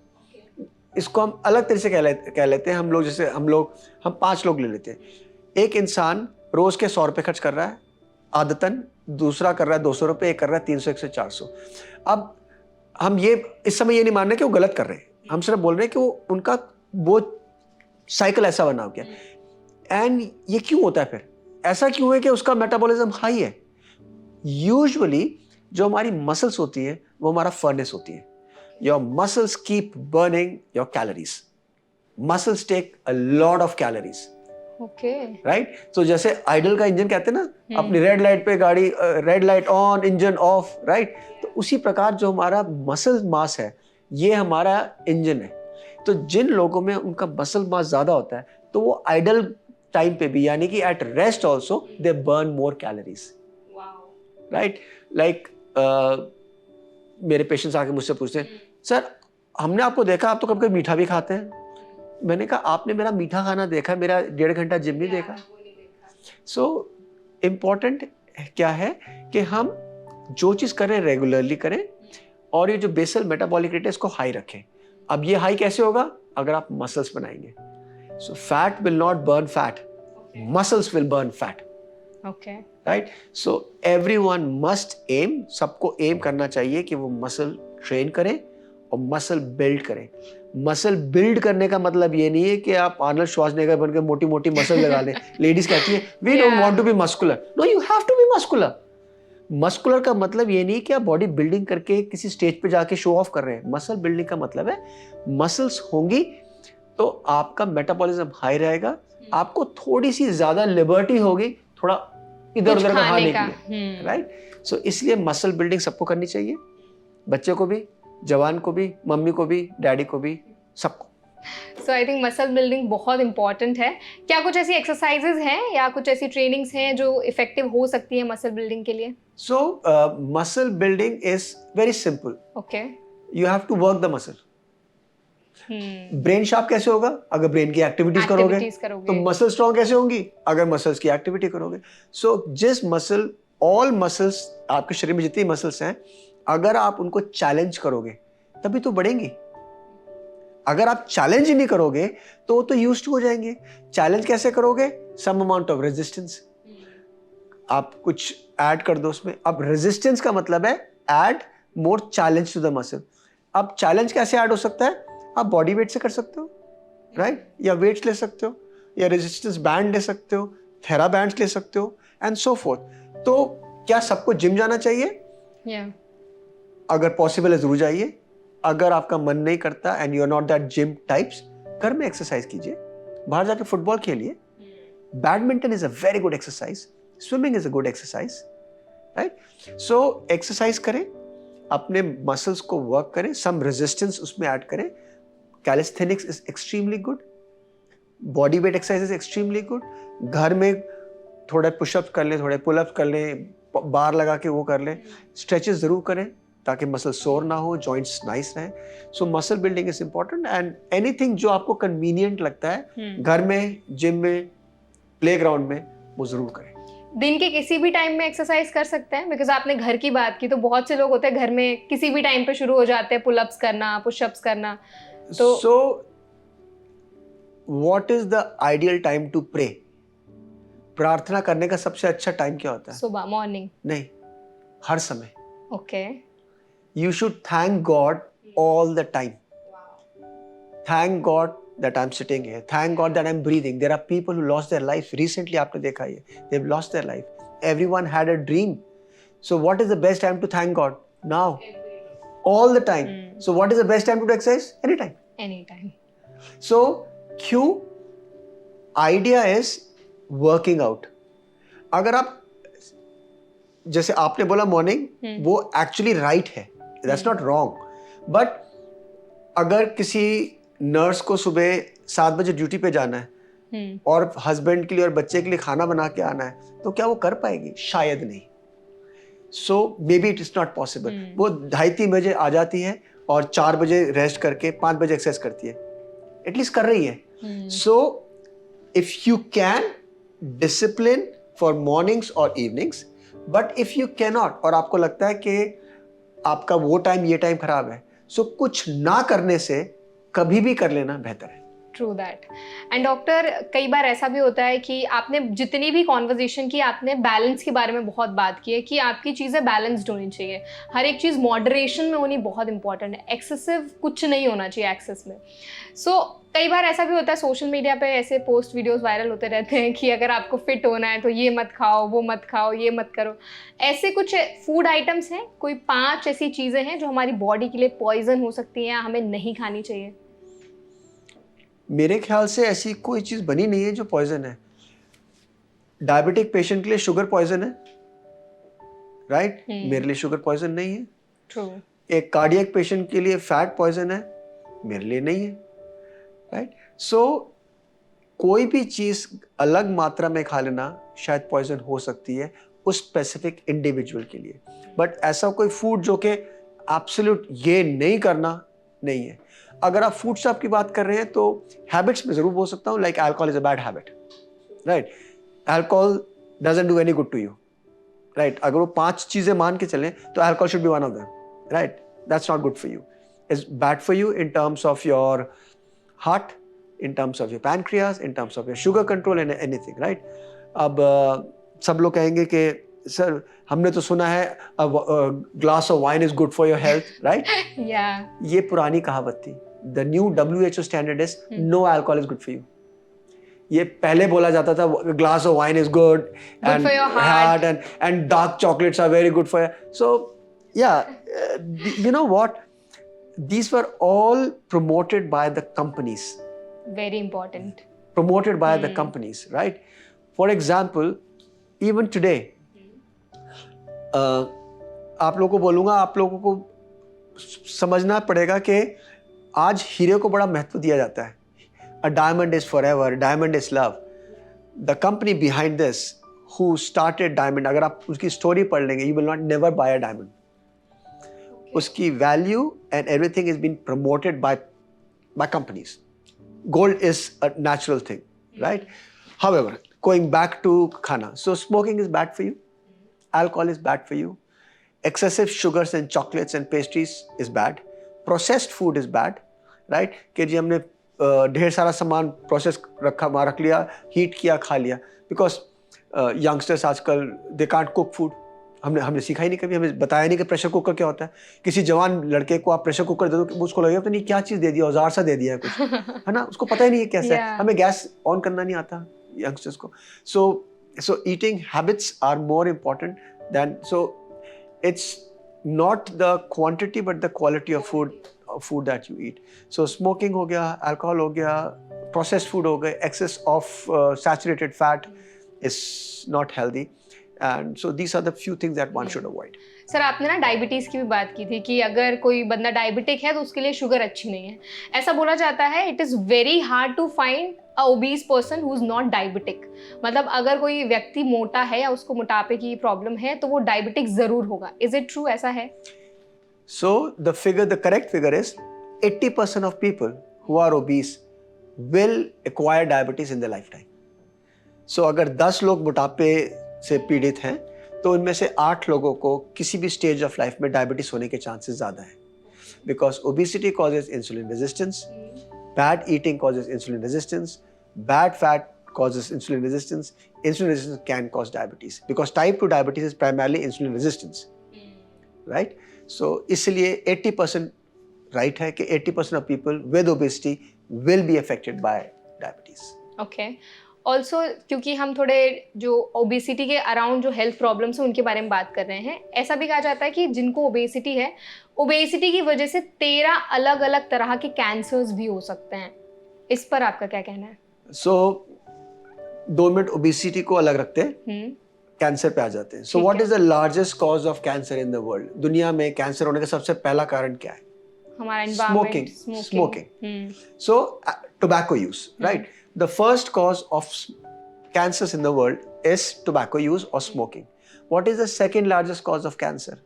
Obesity. ये लोगों को पता ही नहीं है। अगर आप मोटापे से पीड़ित हैं, why do you think कि WHO कहता है कि मोटापा बीमारी है? Because एक बीमारी 100 बीमारी को साथ लेके आएगी। ये एक गलत वास्तु है जो कि आपके उसको तहस नहस कर देता है। सो एक मोटापा, अगर मैं सर से नीचे तक चलना शुरू करूं, माइग्रेन, सूडो ट्यूमर सेरिब्रल यानी कि सर दर्द होना, क्लस्टर हेडेक होना, आंखों की रोशनी because of diabetes, test bud खराब होना, कान, thyroid, heart attack, right, kidney failures, infertility मतलब बेबीज ना होना in males and females, sperm count low ना होना, ओवुलेशन ना होना लेडीज में। सो ये दोनों चीजें होना, varicose veins, chronic venous insufficiency, and then cancers in ladies। मोटापे से जो पीड़ित लेडीज हैं उनको ब्रेस्ट कैंसर और uterine cancer 8-fold times more होता है। यानी कि अगर एक लेडी के चांसेस X हैं जो कि ओबीस नहीं है, और एक दूसरी लेडी जो ओबीस है, उसके into 8-fold हो गया, 8 टाइम्स ज्यादा चांस है उसको वो वाला कैंसर होने का। सो breast cancer, uterine cancer, cervical cancer become 8 times more in ladies. In men, prostate cancer, colon cancer and gastric cancer becomes multiple times. So obesity अपने आप में ही एक बीमारी है और बीमारियों की जड़ है। और आई थिंक ये लोगों के लिए बहुत इंपॉर्टेंट है समझना कि अपने वेट को कंट्रोल में रखना, एक हेल्दी लाइफस्टाइल जीना कितना इंपॉर्टेंट है।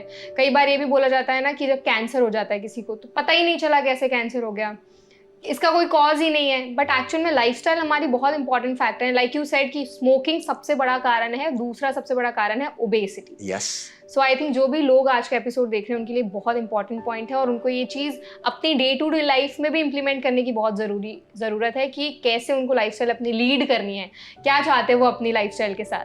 ऑल्सो डॉक्टर, आपने फर्टिलिटी की बात की कि जब ओबेसिटी होती है तो इनफर्टिलिटी के केसेस बहुत ज़्यादा देखने को मिलते हैं। कई बार ऐसा भी होता है कि स्पर्म काउंट 0 हो जाए, बिल्कुल ही ख़त्म हो जाए, और जो दोनों पेरेंट्स अगर ओबीज हैं तो उनको फैमिली प्लानिंग में क्या क्या कॉम्प्लिकेशंस आ सकते हैं?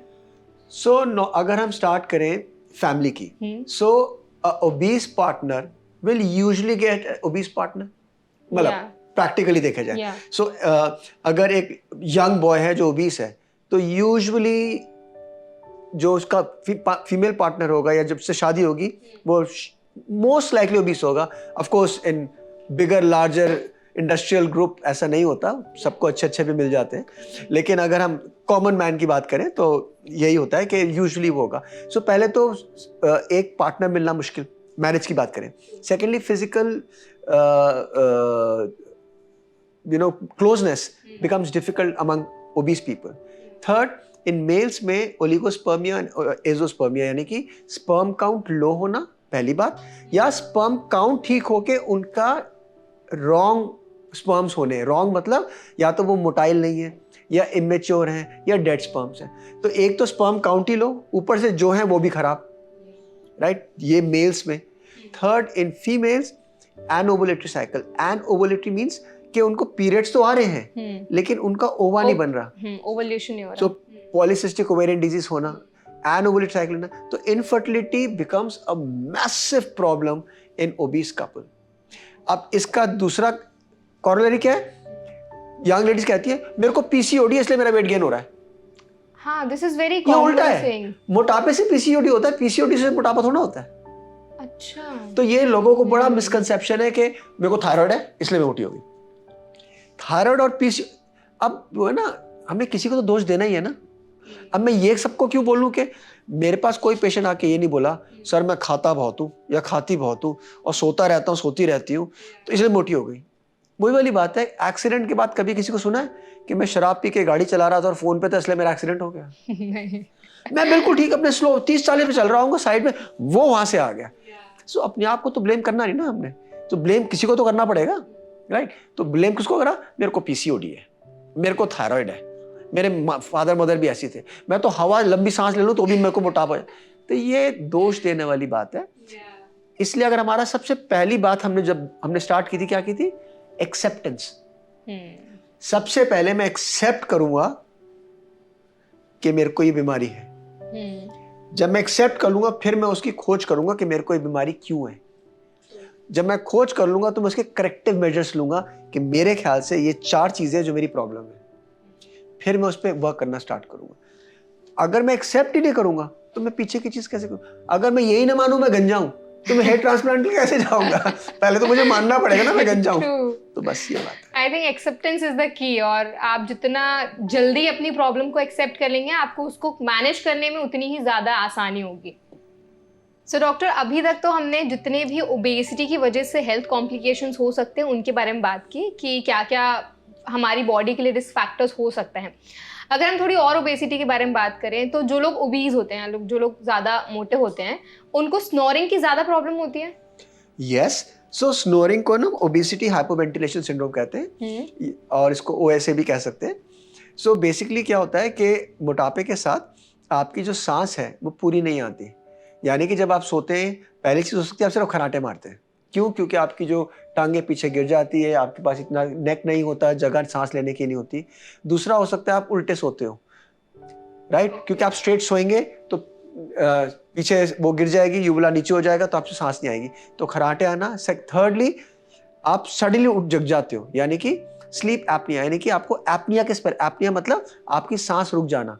सो अगर आपके पार्टनर्स आपके साथ सोते हैं या बच्चे माँ बाप को देख रहे हैं, वो सडनली रात को उठ जाना, तो दिस आर एपनिक्स। वो तो ये बहुत खतरनाक बात है और ये एक बहुत इंपॉर्टेंट बीमारी है जिसको ओएस कहते हैं, sleep apnoea, obstructive sleep apnoea या हाइपोवेंटिलेशन सिंड्रोम। तो जो मोटापे के साथ लोग हैं, ये एक बहुत सीरियस कॉम्प्लिकेशन है और इसको बहुत सीरियसली लेना चाहिए। ज़रूरत पड़े स्लीप स्टडी करानी चाहिए, ज़रूरत हो तो पल्मोनोलॉजिस्ट से या अपने इंटरनल मेडिसिन वाले से मिलके आपको जो सीपैप की मशीन आती है, सांस की मशीन, वो लगानी चाहिए। And but of course the most important thing is correction of obesity. जैसे आप मोटापे से ठीक होंगे तो आपका स्लीप एपनिया खत्म हो जाएगा। मतलब हर एक चीज़ की जो जड़ है वो है मोटापा, ओबेसिटी। ऑल्सो डॉक्टर, अगर हम खाने की बात करें, बिकॉज आपने बहुत एम्फेसाइज किया है कि diet is very important and activity भी बहुत इंपॉर्टेंट है, आपको मॉडरेशन में दोनों चीज़ें करनी है। अगर हम कुछ ऐसी चीज़ों की बात करें जो हमारी बॉडी के लिए, फॉर एग्जांपल जिन लोगों को अपना वेट लॉस करना है, तो उनके लिए कौन सी ऐसी चीज़ें हैं जो बहुत इंपॉर्टेंट है, उनकी डाइट में शामिल होना is very important? Proteins, proteins, proteins, proteins, proteins. अगर मैं सुबह से शाम तक 100 बार बात करूं और ये बोलूं कि आपने डाइट में क्या खाना है, मैं सबसे पहले बोलूंगा proteins. Focus your brain around proteins. आपके ब्रेन को एक ही चीज समझ में आनी चाहिए, जो मैं मुंह में डाल रहा हूं क्या वो प्रोटीन है कि नहीं है। अच्छा, प्रोटीन अगर आप फोकस कर लेंगे, फैट और कार्ब्स ऑटोमेटिकली चले जाएंगे, because all foods protein based are protein based. There is nothing called pure protein. मतलब अनलेस आप प्योर प्रोटीन पाउडर ले रहे हो, वो प्योर प्रोटीन पाउडर भी 80% प्योर प्रोटीन है, which is protein, which is good. उसमें भी फाइबर है, उसमें भी कार्ब्स हैं, एडेड शुगर नहीं है बट कार्ब्स हैं। सो इसलिए अगर आपने वेट लूज करना है, हेल्दी रहना है, हैप्पी रहना है, शरीर को स्वस्थ रखना है, focus on proteins. Okay, so protein हमें किन सोर्सेज से मिल सकता है? सबसे अच्छे सोर्सेज क्या हैं प्रोटीन के? Egg, okay, one of the good source of protein, very good source of protein. Milk, दो मिल्क इंसानों के लिए नहीं बना, मैं हमेशा ये कहता हूँ, आई मीन मेरा मानना ये है, milk was not made for humans, क्योंकि प्रकृति के मुताबिक अगर milk was made for humans, so जो मदर है उसका मिल्क आना चाहिए था अगले 20-30 साल तक, नहीं आता ना, 6 महीने या 1 साल में बंद हो जाता है। So but yeah now that we been taking milk for so many years, so milk based products, paneer और सोया, पल्सेस, लेग्यूम्स, वेजिटेबल्स में broccoli is very good, beans, right. अब आप बीन्स भी मान लोगे तो बीन्स में they are protein rich, but उसमें भी कार्ब्स तो जा ही रहा है, कॉम्प्लेक्स कार्ब्स जा ही रहे हैं। तो इसलिए अगर आप फोकस प्रोटीन पे कर लेंगे, लेट्स से एक नॉर्मल इंडियन डाइट मान लेते हैं, राइट। अब मेरे को भूख लग रही है, मैंने 1 सब्जी 1 दाल 2 रोटी खानी है। अब मैं इसको कैसे मॉडिफाई करूंगा? मैं रोटी कर दूंगा आधी, ठीक है, राइट। आधी रोटी कर दी, मेरी 1.5 रोटी की भूख कहाँ जाएगी? 1 कौली दही ऐड कर दी और 1 कौली दाल ऐड कर दी मैंने। तो मैंने सब्जी ज्यादा ऐड नहीं करी, क्योंकि अगर वो पनीर की थी तो आधा पनीर तो हमें पता ही नहीं आजकल कैसा आ रहा है, तो पनीर थोड़ा कम कर दिया या सोया थोड़ा कम कर दिया, 2 दाल कर दी, 1 दही कर दी, रोटी 1.5 कम करके आधी रोटी कर दी। सो फोकस प्रोटीन की तरफ दे दिया। यही अगर कोई वेजिटेरियन है या एगिटेरियन है तो उसमें 1 अंडे की भुर्जी ऐड कर सकता है, 2 बॉइल्ड एग ऐड कर सकता है, ब्रेकफास्ट में आप एग ऐड कर सकते हो। नॉन वेजिटेरियंस के पास थोड़ा ऑप्शन ज़्यादा है कि वो चिकन हो गया वो ले सकता है, फिश ले सकते हैं, सी फूड ले सकता है, उनके पास थोड़ा ऑप्शन ज़्यादा है। और अगर आपको लगता है कि ये सब are still not giving you 1 gram per KG per day, यानी कि हर इंसान को कम से कम 1 gram per KG per day चाहिए। अगर मैं 60 किलो का, मुझे 60 ग्राम प्रोटीन चाहिए, राइट। इसको डिवाइड कर लो 20-20-20 में। सो ब्रेकफास्ट में मुझे 20 ग्राम चाहिए, लंच में 20 चाहिए, डिनर में 20 चाहिए, राइट। और अगर आपको लगता है कि आप ये नहीं कर पा रहे, then supplementation is not bad. तो ये कहना कि supplementation is bad is wrong. अगर आप इसको सप्लीमेंट बोला गया, इसको डाइट नहीं बोला गया। सप्लीमेंट मीन्स मुझे खाना प्रॉपर हेल्दी खाना है, अगर मेरे अच्छे खाने के बावजूद मेरे को प्रोटीन्स नहीं मिल रहे, then I will take supplements, otherwise focus on food. Sir आपने पनीर के बारे में बात किया, आई थिंक पनीर वेजिटेरियंस के लिए प्रोटीन का बहुत ज़्यादा इंपॉर्टेंट सोर्स है, और यू सेड कि आजकल पता नहीं किस तरह का पनीर मिल रहा है। रिसेंटली भी बहुत ज़्यादा आउटरेज हुआ है पनीर को लेके, काफ़ी ज़्यादा इन्फ्लुएंसर्स बहुत एक्टिव हो गए हैं कि बहुत से रेस्टोरेंट्स में फेक पनीर सेल किया जा रहा है, सिंथेटिक पनीर सेल किया जा रहा है।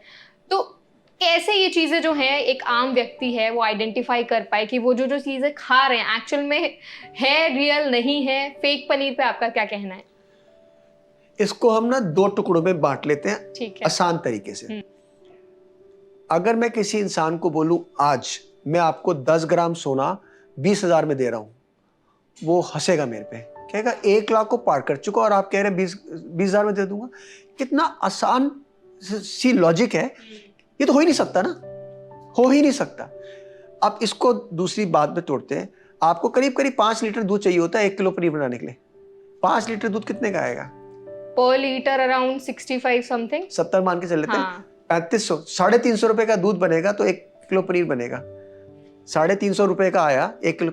अब अगर आपको कोई 1 किलो पनीर 100 रुपए में दे रहा है तो कैसे दे रहा है? हो ही नहीं सकता ना, पॉसिबल ही नहीं है।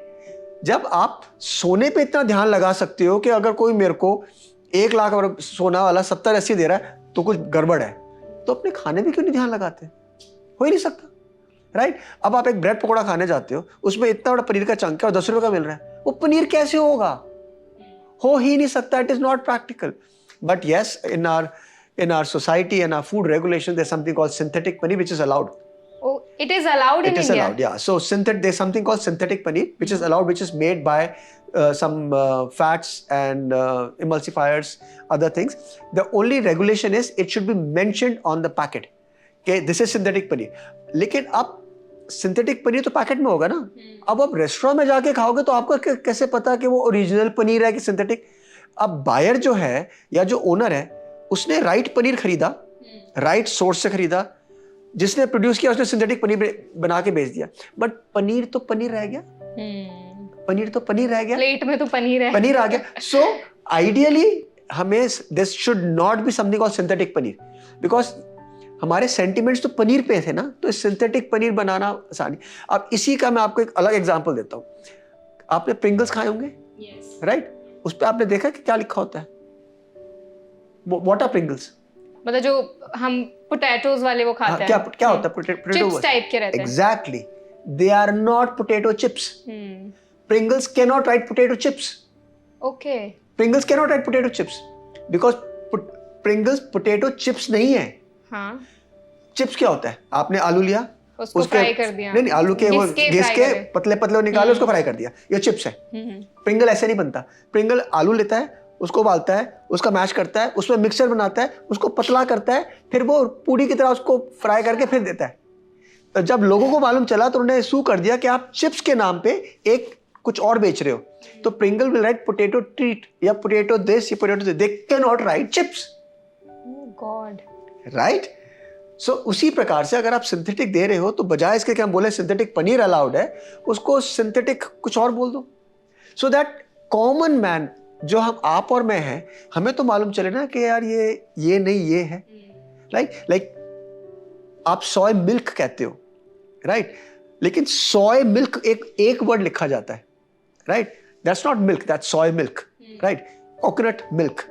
अगर आप कोकोनट मिल्क को बाहर जाके उसके सिर्फ बोलना शुरू कर दिया, हमने दूध बेच दिया, तो आप उस दूध को दूध नहीं मान सकते, right? It's coconut milk, right? It looks white and it can be called milk, but it's coconut milk. Similarly synthetic paneer is not paneer.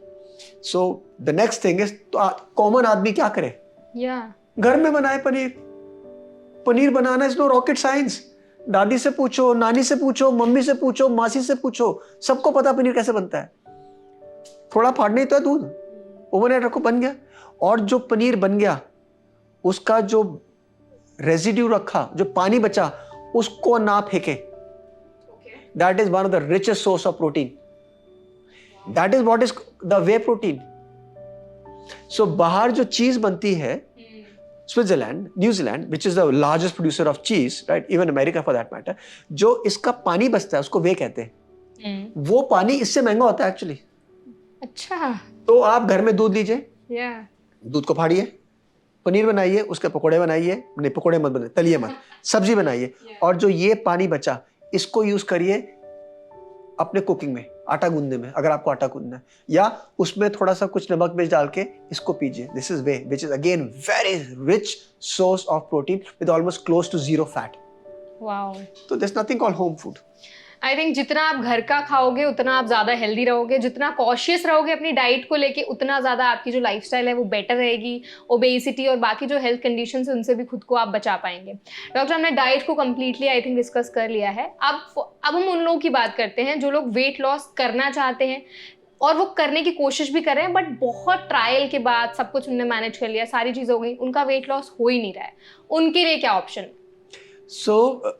हम इसको एक पिरामिड की तरह मानते हैं। The main stay is diet and exercise, behavioural modification and exercise, physical training. But कुछ लोग in spite of doing all this नहीं कर पाते। उन लोगों के लिए this something called bariatric surgery या वेट लॉस सर्जरी। सो वेट लॉस सर्जरी, जो भी क्लास 2 ओबीस, जैसे हमने पहले क्लास 1 क्लास 2 किया था, क्लास 2 ओबीस जिनके पास डायबिटीज या ब्लड प्रेशर या कोई प्रॉब्लम है उनके लिए, या क्लास 3 जिनका 35 से ऊपर बीएमआई है और उनको मोटापे के साथ जुड़ी हुई प्रॉब्लम अभी तक नहीं है, उनके लिए बनी है, right? So today's era bariatric surgery is extremely safe. पिछले 50 सालों से हो रही है एंड सेफली किया जा सकता है। लैप्रोस्कोपिक यानी कि की होल सर्जरी की सकती है, रोबोटिक सर्जरी की जा सकती है, which is of course a better tool to do surgeries. आधे घंटे की शायद सर्जरी होती है, एक दिन हॉस्पिटल में रहना पड़ता है। पेनलेस होती है? पेन लेस होती है बट पेनलेस नहीं होती। So less pain but not painless, right? But when I say painless, I mean is 3 घंटे में आप चल फिर सकते हैं, नेक्स्ट डे अपनी कार चला सकते हैं। कार चलानी आनी चाहिए, ये नहीं कि मतलब डॉक्टर ने कहा था कार चलानी है, राइट? सो एक दिन आपको हॉस्पिटल में रहना है, 2 दिन हॉस्पिटल में रहना है, कोई स्टिचेस नहीं है, बैंडेजेस नहीं है, कोई ड्रेन्स नहीं है, पाइप्स नहीं है। 3 घंटे में चलिए फिरिए, टॉयलेट खुद जाइए, अगले दिन अपनी कार चलाइए, दूसरे दिन अपने ऑफिस जाइए, ऑफिस का काम करिए। स्कारिंग भी नहीं होती? सीढ़ी चढ़िए, नीचे उतरिए, घर में अगर बच्चे हैं तो उनको देखिए, कुकिंग कीजिए, घर में अगर लेडीज हैं तो it's so simple today. So for rightful candidate, bariatric surgery is the answer.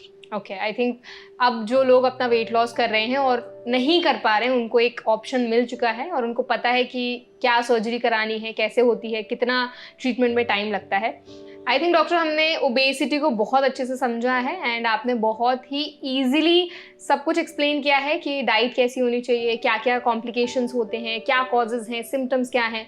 अब हम कोई हेल्थ टिप अगर आप हमारी ऑडियंस के साथ शेयर करना चाहें एट लास्ट, ताकि वो अपना वेट लॉस बहुत इफेक्टिवली कर पाएँ, एक हेल्दी लाइफस्टाइल जी पाए और कहीं ना कहीं उनको पता हो कि उनको अपनी लाइफ में क्या डूज हैं और क्या डोंट्स हैं जो फॉलो करने हैं. इतने लंबे चैप्टर को छोटे उसमें करना मुश्किल होगा, लेकिन मेरा कहना यही है. Number 1, please be aware. सबसे पहले अवेयर एंड एक्सेप्टेंस. अपना वजन लीजिए, अपना BMI कैलकुलेट कीजिए और एक्सेप्ट करिए आपको प्रॉब्लम है. सोल्यूशन पे आप तब जाएंगे जब आप एक्सेप्ट करेंगे आपको प्रॉब्लम है. सो सबसे फर्स्ट इज एक्सेप्टेंस. सब लोग अपना BMI कैलकुलेट कीजिए, अपना नॉर्मल डाइट देखिए, अपना वेट कैलकुलेट कीजिए, हाइट देखिए. और अगर आपके प्रॉब्लम है तो उसको आइडेंटिफाई कीजिए कि मेरे को ये प्रॉब्लम है. आइडेंटिफाई करने के बाद आप एक पेन पे लिखिए आपके रॉन्ग थॉट्स. सबको पता वो गलत क्या कर रहे हैं. आप सिर्फ आंखें बंद करके बोल सकते हैं मैं नहीं कर रहा. आपको अगर आप गलत कर रहे हैं, आप गलत खा रहे हैं, आपको पता है, राइट. आपको पता है कि मैं गलत नहीं खाता, लेकिन मैं सुबह चाय के साथ 2 बिस्किट खाता हूं. वो 2 बिस्किट बर्न करने का मतलब है 3 किलोमीटर भागना. 2 biscuit is equivalent to 3 kilometre of running. तो अगर आप 2 बिस्किट रोज सुबह और शाम खा रहे हैं चाय के साथ, imagine the calories that you've taken. So make a food diary. एक छोटी नोटबुक लिखिए, जो मुंह में डाल रहे हैं उसको लिखिए. आपको एक फूड डायरी रहेगी. आप किसी अच्छे डाइटिशियन से मिल सकते हैं, आप किसी वेट लॉस स्पेशलिस्ट से मिल सकते हैं, किसी फिजिशियन से मिल सकते हैं जो आपको हेल्प करे, गाइड करे कि आपने कैलोरी कैसे कम करनी है. 30 किलो कैलोरीज आपको चाहिए. नीचे जाने के लिए डेफिसिट चाहिए. आधा फूड से, आधा एक्सरसाइज से. ये इंपॉर्टेंट है. एंड राइटफुल लोगों के पास जाइए. आपको सिर्फ इन्फ्लुएंसर्स की बातें नहीं सुननी. मैं नाम नहीं बता सकता. आज की तारीख में 4-5 ऐसे इन्फ्लुएंसर्स हैं जिनकी सर्जरी मैंने करी हुई है और वो ये बोलते हैं कि उन्होंने ये डाइट लेके सर्जरी करी, ये डाइट लेके ठीक करा अपने आप को, ये डाइट लेके ठीक किया और ऐसा ना करने से किया, ऐसा ना करने से किया. So please don't get lost in this world, digital world. Please understand the truth. And जो बोला जाता है, जो दिखाया जाता है और जो रियलिटी होती है वो नहीं है. सो कॉल्ड मैजिकल ड्रग्स से बचें. मैजिकल ड्रग्स कुछ नहीं होती. आजकल ये सिमाग्लूटाइड, वीगोवी एंड अदर दवाइयाँ मार्केट में आ रही हैं. आपको इन्फ्लुएंसर्स एंड बड़े एक्टर्स एंड बड़े डायरेक्टर्स दिखेंगे जो कहते हैं कि this are good, this are all oriented and this are paid by the company, right. So इन चीज़ों से दूर रहिए. अपने आप को स्वस्थ रखिए, सरल रखिए. Easy thing is control your diet, eat proteins, go exercise, write down your progress, and in spite of everything, if you are in problem, then bariatric surgery is one of the solution for a select few group of. Thank you so much doctor Peters. अब इतना जो insightful session था, उसका जो crunch आपने हमारी audience को दिया, आई थिंक ये बहुत ज़्यादा हेल्पफुल रहने वाला है. Thank you so much for your time. You're most welcome. Thank you so much. I hope आज का पॉडकास्ट सेशन आपको हेल्पफुल लगा होगा. अगर आज का पॉडकास्ट आपको पसंद आया हो, अगर कोई सवाल आप हमसे पूछना चाहते हैं, कमेंट सेक्शन में ज़रूर बताएं. और ऐसे और भी पॉडकास्ट सेशन देखने के लिए हमारे चैनल को सब्सक्राइब करना ना भूलें.